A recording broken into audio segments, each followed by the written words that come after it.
সফলতার মুখ দেখতে পাচ্ছি। খুব বেশি দিন আগের কথা নয়, লিওনেল মেসির গোলে ইন্টার মায়ামি জয় তুলে নিচ্ছে, আর গ্যালারিতে বসে আনন্দ অশ্রু ঝরছে ডেভিড বেকহামের। একটা মাত্র গোল কিংবা ক্লাবের কোনো অর্জনের কেন এতটা আবেগতাড়িত ইংলিশ কিংবদন্তি? এই প্রশ্নের জবাব চাইলে জানতে হবে পেছনের ঘটনা। শেষ বেলায় মেজর লিগ সকারে নাম লিখিয়েছিলেন ডেভিড বেকহাম। তার চুক্তিটা এমন ছিল, প্লেইং ক্যারিয়ার শেষ হবার পর MLS এর কোনো একটা দলের মালিকানা হবে তার। সারা জীবন ক্লাবের মালিক হওয়ার স্বপ্ন দেখা বেকহাম সেই চ্যালেঞ্জ নিয়েছিলেন ইন্টার মায়ামির পক্ষে বাজি ধরে।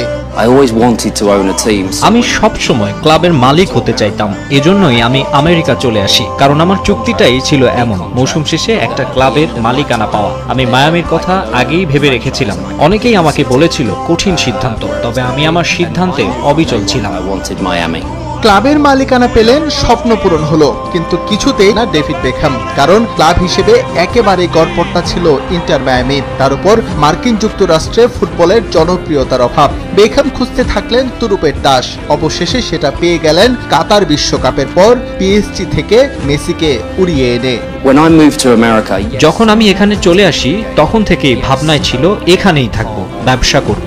আমার লক্ষ্য পূরণ হয়েছে। আমি যখন চেয়ারে বসে দেখি লিওনেল মেসি মাঠে আমার সামনে দিয়ে হেঁটে যাচ্ছে কিংবা খেলছে, এটা আমাকে কতটা গর্বিত করে তা প্রকাশ করতে পারবো না। তার জন্যই ফুটবল ইউরোপের মতো আমেরিকাতেও জনপ্রিয়।